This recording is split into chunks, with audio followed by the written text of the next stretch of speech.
আচ্ছা, এখানে একটা বহুভুজ থেকে অঙ্ক দিয়েছে, বলেছে অন্তঃকোণ এবং বহিঃকোণের অনুপাত দেওয়া আছে 3:2 হলে বাহু সংখ্যা কত হবে। তাহলে আমি যদি মনে করি অন্তঃকোণ 3x আর বহিঃকোণ 2x, এই অন্তঃকোণ এবং বহিঃকোণের যোগফল কিন্তু 180 ডিগ্রি হয়, এটা আমরা জানি।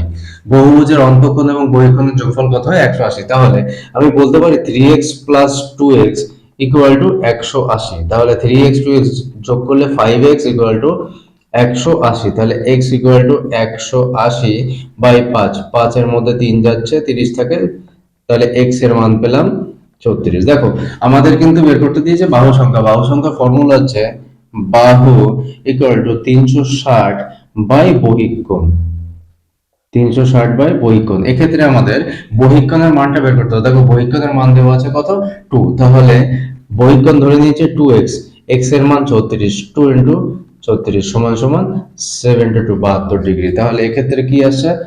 360 বাই বহিঃকোণের মান বসিয়ে দাও, 72। 12 দিয়ে কাটো, 6 12 72, 12 দিয়ে কাটো, 3 12 36, 6 দিয়ে 30 কে কাটো, 5 6 30। তাহলে বাহু সংখ্যা কত পেলাম? 5।